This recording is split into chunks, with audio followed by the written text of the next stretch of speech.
ಹಾಗೆ ಇನ್ನೊಂದು ಕೆಲಸ, ನದಿ ತಿರುವು ಯೋಜನೆ ವಿರುದ್ಧ ಪಥ ಚಳವಳಿ. ಇದು ಬಹಳ ಗಮನಾರ್ಹ. ನದಿ ತಿರುವು ಯೋಜನೆ ಬೇರೆ ಬೇರೆ ತಿರು ತಗೊಳ್ತಾ ಇದೆ. ನಿಮಗೆ ಆಶ್ಚರ್ಯ ಆಗುತ್ತೆ. ನದಿ ತಿರುವು ಯೋಜನೆ ತಿರು ತಗೊಳ್ತಾ ಇದೆ ಬೇರೆ ಬೇರೆ ರೀತಿಯಲ್ಲಿ. ಆರಂಭದಲ್ಲಿ ಹೇಳಿದ್ದು ಬೇರೆ, ಆಮೇಲೆ ಸ್ವಲ್ಪ ಬದಲಾವಣೆ ಆಯಿತು. ಇನ್ನು ಹಿರೇವಡ್ಡತ್ತಿ ಅಂತ ಒಂದು ಬೇರೆ ಹೆಸರು ಬಂತು. ಬೇಡ್ತಿ ವರದಾ ಹೋಗಿ ಹಿರೇವಡ್ಡತ್ತಿ ಅಂತ ಹೆಸರು ಬಂತು. ಅದೊಂದು ತಿರುವು. ಈಗ ಇನ್ನೊಂದು ತಿರುವು. ಈಗ ತುಂಬ ಆತಂಕಕಾರಿಯಾದ ಸಂಗತಿ, ಅಮೇರಿಕಾದವರು ಮತ್ತು ಚೈನಾದವರು ಮಾಡ್ತಾ ಇರುವ ಕೃತಕ ಮನುಷ್ಯ ಏನಿದೆ ಅಲ್ಲ, ತುಂಬ ಆತಂಕಕಾರಿ ಸಂಗತಿ ಅದು ಈ ಕೃತಕ ಬುದ್ಧಿಮತ್ತೆಯ ಪರಾಕಾಷ್ಠೆ ಅದು. ಆ ಕೃತಕ ಮನುಷ್ಯನ ಬಗ್ಗೆ ಈಗಾಗಲೇ ಆತಂಕ ಬಂದಿದೆ ವಿಜ್ಞಾನಿಗಳಲ್ಲಿ.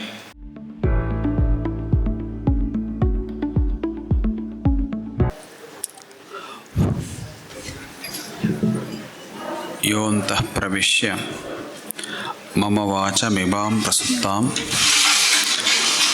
ಸಂಜೀವಯತ್ಯಖಿಲ ಶಕ್ತಿಧರ ಸ್ವಧಾಮ್ನಾ ಅನ್ಯಾಂಶ್ಚ ಹಸ್ತಚರಣಶ್ರವಣತ್ವಗಾದೀನ್ ಪ್ರಾಣಾನ್ ನಮೋ ಭಗವತೆ ಪುರುಷಾಯ ತುಭ್ಯಂ. ವಂದೇ ಮಾತರಮಂಬಿಕಾಂ ಭಗವತೀಂ ವಾಣೀರಭೋಮಾತ್ಮಿಕಾಂ ಕಲ್ಯಾಣೀಂ ಕಮನೀಯ ಕಲ್ಪಲತಿಕಾಂ ಕೈವಲ್ಯನಾಥಪ್ರಿಯಾಂ ವೇದಾಂತ ಪ್ರತಿಪಾದ್ಯಮಾನ ವಿಭವಾಂ ಯದ್ಮನ್ಮನೋರಂಜನೀಂ ಶ್ರೀಚಕ್ರಾಂಚಿತ ರತ್ನಪೀಠ ನಿಲಯಾಂ ಶ್ರೀರಾಜರಾಜೇಶ್ವರೀಂ ಶ್ರುತಿಸ್ಮೃತಿಪುರಾಣಾನಾಂ ಆಲಯಂ ಕರುಣಾಲಯಂ ನಮಾಮಿ ಭಗವತ್ಪಾದಶಂಕರಂ ಲೋಕಶಂಕರಂ. ಗುರುಪೂರ್ಣಿಮೆ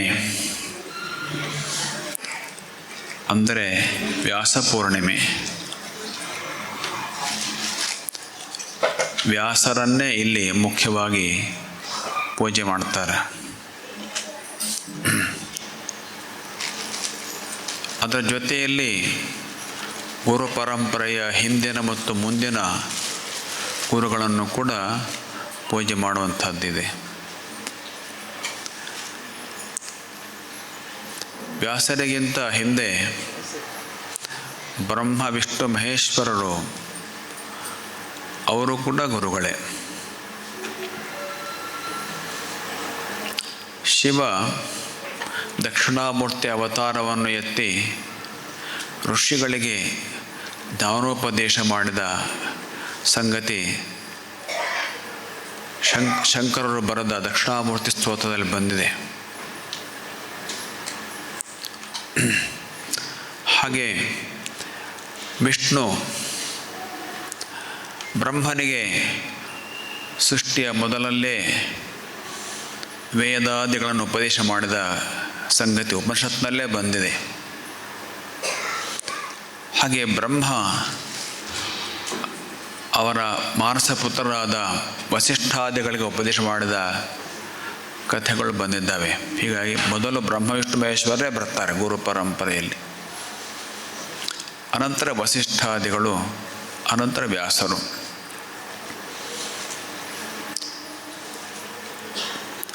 ಆನಂತರ ವ್ಯಾಸರ ನಂತರದ ಗುರು ಪರಂಪರೆಯನ್ನು ಕೂಡ ಪೂಜೆ ಮಾಡ್ತಾರೆ. ಇಡೀ ಗುರು ಪರಂಪರೆಗೂ ಪೂಜೆ, ಆದರೆ ವ್ಯಾಸರಿಗೆ ಹೆಚ್ಚು ಅಲ್ಲಿ ಉನ್ನತ ಸ್ಥಾನ. ಅಂಥ ಒಂದು ಗುರು ಪರಂಪರೆಯನ್ನೇ ನೆನಪಿಸಿಕೊಂಡು ಪೂಜಿಸುವ ದಿವಸ.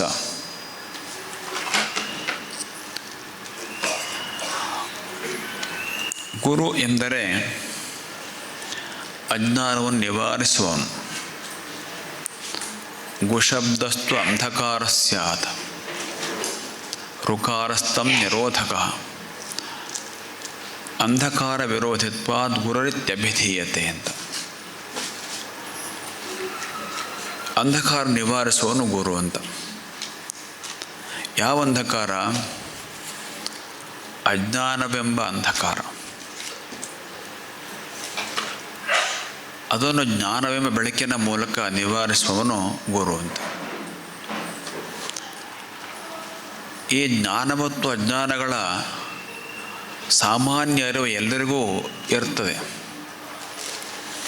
ಅದು ಸ್ವಲ್ಪ ವಿಶೇಷ ಇಲ್ಲಿ ಬೇಕು. ಏನು ವಿಶೇಷ ಅಂದರೆ, ಗುರು ಕೊಡ್ತಕ್ಕಂತಹ ಜ್ಞಾನ ತುಂಬ ಸೂಕ್ಷ್ಮವಾದದ್ದು. ಸೂಕ್ಷ್ಮವಾದ ಅಜ್ಞಾನವನ್ನು ನಿವಾರಿಸ್ತದೆ. ಅದು ಸೂಕ್ಷ್ಮವಾದ ಅಜ್ಞಾನವನ್ನು ನಿವಾರಿಸೋದಕ್ಕೆ ಸೂಕ್ಷ್ಮವಾದ ಜ್ಞಾನವೇ ಬೇಕು. ಜ್ಞಾನ ಅದು ಅಜ್ಞಾನ ಕೆಲವೊಮ್ಮೆ ಸೂಕ್ಷ್ಮವಾಗ್ತದೆ. ನಿಮಗೆ ಅರ್ಥವಾಗಬಹುದಾದ ಒಂದು ಉದಾಹರಣೆ, ಬೆಳಕೆ ಕೆಲವೊಮ್ಮೆ ಕತ್ತಲಾಗ್ತದೆ. ಬೆಳಕು ಕತ್ತಲಾಗೋದುಂಟು ಎಲ್ಲಾದರೂ? ಏನು ಹಿಂಗೆ ಹೇಳ್ತಿರಲ್ಲ ಅದು ನೀವು ಕೇಳ್ತಾ ಇರ್ಬೋದು.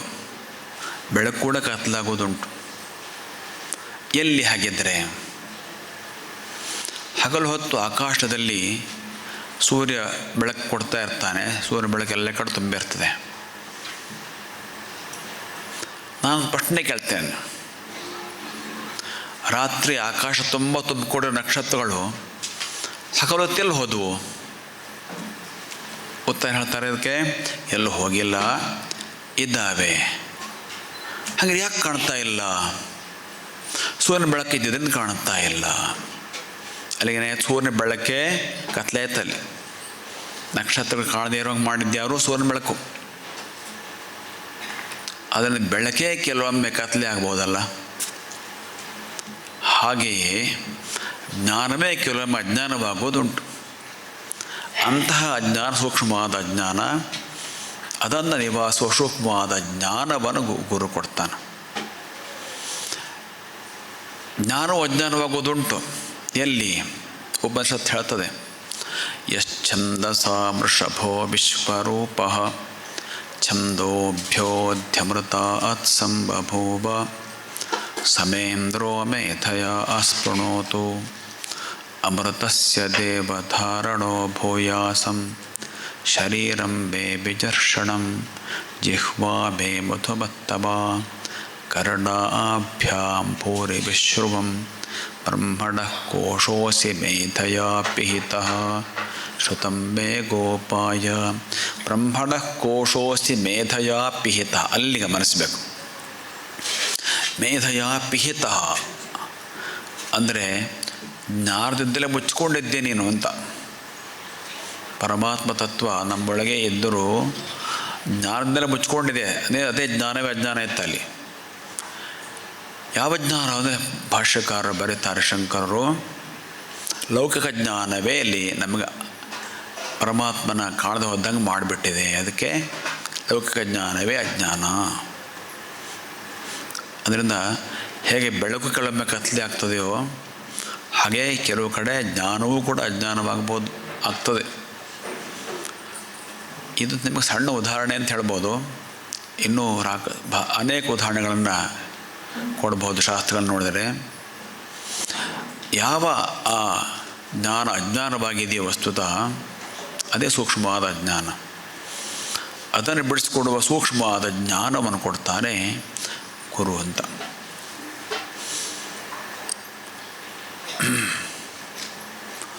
ಅದಕ್ಕಾಗಿ ಗುರುವನ್ನು ಸಮಾಶ್ರಯಿಸಬೇಕು ಜೀವನದಲ್ಲಿ.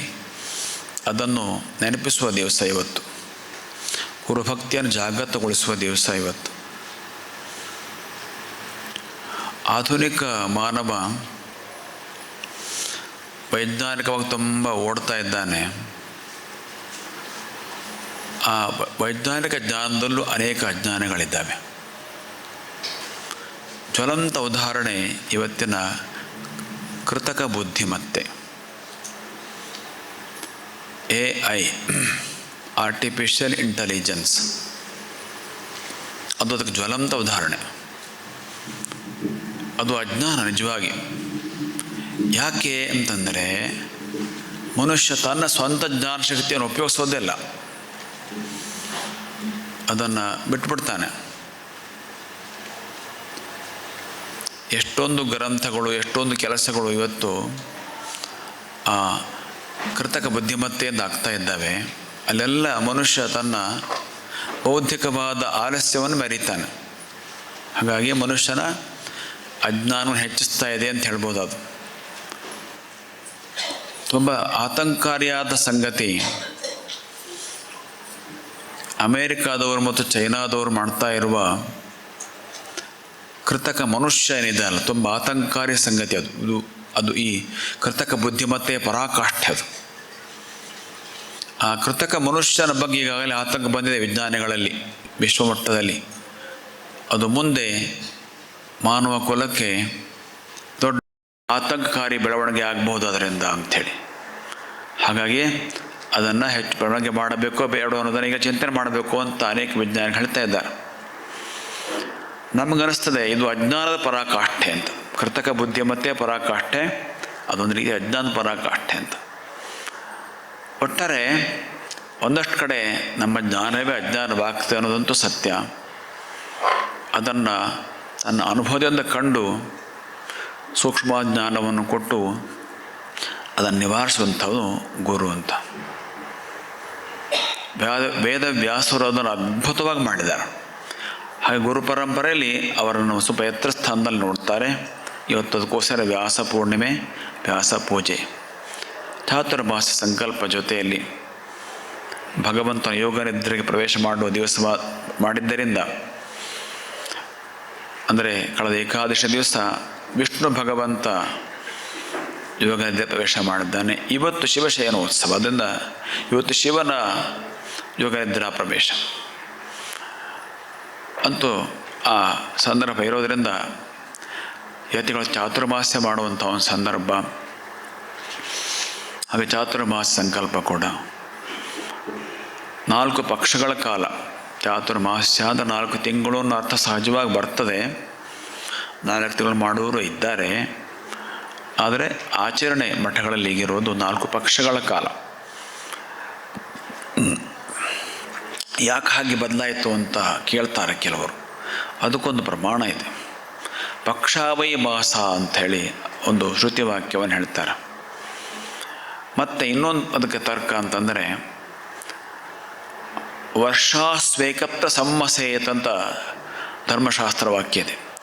ಯತಿಗಳಾದರೂ ವರ್ಷಾ ಋತುವಿನಲ್ಲಿ ಸಂಚಾರ ಮಾಡೋದನ್ನ ಕಡೆ ನಿಂತಿರಬೇಕು ಅಂಥೇಳಿ.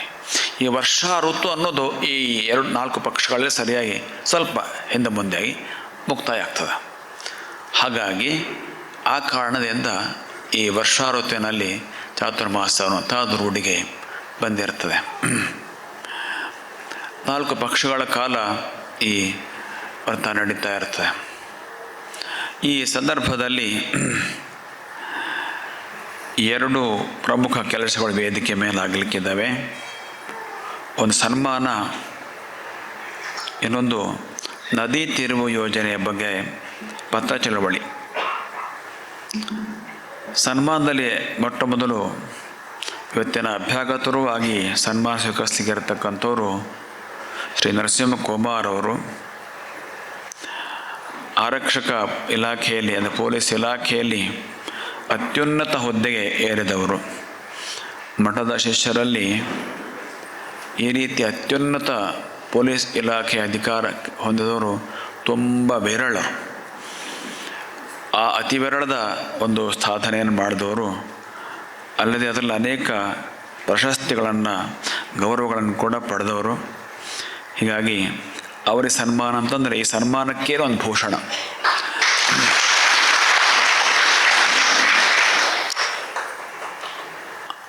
ಅವರನ್ನು ಕರೆದಿದ್ದೇವೆ. ಹಾಗೆ ಮಠದ ಪುರೋಹಿತರಾಗಿ ಶ್ರದ್ಧಾಪೂರ್ವಕ ದೀರ್ಘ ಸೇವೆಯನ್ನು ಮಾಡಿರುವ ಶ್ರೀ ನರಸಿಂಹ ಜೋಶಿಯವರು, ಹಾಗೆ ಮಠದವರೇ ಅಂದರೆ ಇಲ್ಲಿ ಹಳೆಯ ವಿದ್ಯಾರ್ಥಿಯೂ ಆಗಿದ್ದು ಸಾಹಿತ್ಯ ಕ್ಷೇತ್ರದಲ್ಲಿ ಹೆಸರು ಮಾಡಿರುವ ವನರಾಗ ಶರ್ಮ ಅವರು, ಈ ಹಿಂದೆ ಸ್ವರ್ಣವಲ್ಲೇ ಪ್ರಭಾದ ಸಂಪಾದಕರಾಗಿ ಕೂಡ ಕೆಲಸ ಮಾಡಿದವರು, ಅವರು ಕೂಡ ಇವತ್ತು ಸನ್ಮಾನಿತರಾಗಲಿಕ್ಕಿದ್ದಾರೆ. ಹಾಗೆ ಇನ್ನೊಂದು ಕೆಲಸ, ನದಿ ತಿರುವು ಯೋಜನೆ ವಿರುದ್ಧ ಪತ್ರ ಚಳವಳಿ. ಇದು ಬಹಳ ಗಮನಾರ್ಹ. ನದಿ ತಿರುವು ಯೋಜನೆ ಬೇರೆ ತಿರುವು ತಗೊಳ್ತಾ ಇದೆ. ನಿಮಗೆ ಆಶ್ಚರ್ಯ ಆಗುತ್ತೆ. ನದಿ ತಿರುವು ಯೋಜನೆ ತಿರುವು ತಗೊಳ್ತಾ ಇದೆ ಬೇರೆ ರೀತಿಯಲ್ಲಿ. ಆರಂಭದಲ್ಲಿ ಹೇಳಿದ್ದು ಬೇರೆ, ಆಮೇಲೆ ಸ್ವಲ್ಪ ಬದಲಾವಣೆ ಆಯಿತು. ಇದನ್ನು ಹಿರೇ ಒಡ್ಡತ್ತಿ ಅಂತ ಒಂದು ಬೇರೆ ಹೆಸರು ಬಂತು. ಬೇಡ್ತಿ ವರದ ಹೋಗಿ ಹಿರೇ ಒಡ್ಡತ್ತಿ ಅಂತ ಹೆಸರು ಬಂತು. ಅದೊಂದು ತಿರುವು. ಈಗ ಇನ್ನೊಂದು ತಿರುವು. ಈಗ ಏನು, ಒಂದು ಖಾಸಗಿ ವಲಯ ಈ ನದಿಯಿಂದ ಸುರಂಗದ ಮೂಲಕ ನೀರು ಒಯ್ಯೋದಕ್ಕೆ ಚಿಂತನೆ ನಡೆಸಿದೆ ಅನ್ನೋಂಥ ಅದು ಇನ್ನೊಂದು ತಿರುವು. ಸರ್ಕಾರದ ಬೇರೆ ಮತ್ತು ಖಾಸಗಿದು ಬೇರೆ. ಒಟ್ಟಾರೆ ನಾವುಗಳು ಸುಮ್ಮನೆ ಇರುವಂಗಿಲ್ಲ. ಗಟ್ಟಿಯಾಗಿ ಇನ್ನೂ ಧ್ವನಿ ಎತ್ತಲೇಬೇಕು, ಸತತ ಧ್ವನಿ ಇರಬೇಕು. ಅದಕ್ಕಾಗಿ ಪತ್ರ ಚಳವಳಿಯನ್ನು ಇನ್ನಷ್ಟು ತೀವ್ರ ಮಾಡುವಂಥ ಅವಶ್ಯಕತೆ ಇದೆ. ಆ ಒಂದು ಕೆಲಸ ಬಗ್ಗೆ ಮುಂದೆ ವಿವರಣೆ ನಿಮ್ಗೆ ಕೊಡಲಿಕ್ಕಿದ್ದಾರೆ. ನೀವೆಲ್ಲ ಬಂದು ಪ್ರತಿಯೊಬ್ಬರು ಪತ್ರ ಸಹಿ ಮಾಡಿ ಹೋಗಬೇಕು. ಇಲ್ಲ ಆ ಪತ್ರದ ಮಾದರಿಯಲ್ಲಿ ನೀವೇ ಒಂದು ಪತ್ರ ಬರೋದು ಇನ್ನಷ್ಟು ಉತ್ತಮ. ಅದು ಕೂಡ ಆಗಲಿಕ್ಕಿದೆ. ಈ ಸಲದ ಚಾತುರ್ಮಾಸ್ಯದಲ್ಲಿ ನಮ್ಮ ಜೊತೆ 3ನೇ ಚಾತುರ್ಮಾಸ್ಯ ನಮ್ಮ ಶಿಷ್ಯರಾದ ಶ್ರೀ ಆನಂದ ಭುವನ ಸರಸ್ವತಿ ಸ್ವಾಮಿಗಳು ಕೂಡ ಜೊತೆಯಲ್ಲಿದ್ದಾರೆ. ನೀವೆಲ್ಲ ಈ 2 ತಿಂಗಳ ಈ ಒಂದು ವ್ರತದಲ್ಲಿ ಭಾಗವಹಿಸ್ತೀರಿ ಮತ್ತು 2 ತಿಂಗಳ ವ್ರತವನ್ನು ಒಂದು ರೀತಿ ಉತ್ಸವನ್ನಾಗಿ ಮಾಡ್ತೀರಿ ನೀವೆಲ್ಲ ಸೇರಿ. ನಮ್ಮ ದೃಷ್ಟಿಲದು ವ್ರತ, ನಿಮ್ಮ ದೃಷ್ಟಿಲದು ಉತ್ಸವ. ಹೆಂಗಾದರೂ ಸರಿ, ಭಗವಂತನ ಕೃಪೆಯಿಂದ ಅದು ಈ ಸಲ ಚಾತುರ್ಮಾಸ್ಯ ಕೂಡ ಸಾರ್ಥಕವಾಗಿ ನೆರವೇರಲಿ. ಮತ್ತು ಅದರಿಂದ ಶಾಸ್ತ್ರೋಕ್ತವಾದ ಫಲಗಳೇನಿದ್ದಾವೆ ಯತಿಗಳಿಗೆ ಮತ್ತು ಸೇವೆ ಮಾಡೋ ಶಿಷ್ಯರಿಗೆ, ಆ ಎಲ್ಲ ಫಲಗಳು ದೊರೆಯುವ ಹಾಗೆ ಈ ಸಲದ ಚಾತುರ್ಮಾಸ್ಯ ವ್ರತ ಪುಷ್ಕಲವಾಗಿ ನೆರವೇರಲಿ ಅಂತ ಹಾರೈಸಿ ಪ್ರಸ್ತಾವನೆಗೆ ವಿರಾಮ ಇಡ್ತೇವೆ. ಲೋಕಾಃ ಸಮಸ್ತಾಃ ಸುಖಿನೋ ಭವಂತು. ನಾರಾಯಣ ನಾರಾಯಣ ನಾರಾಯಣ.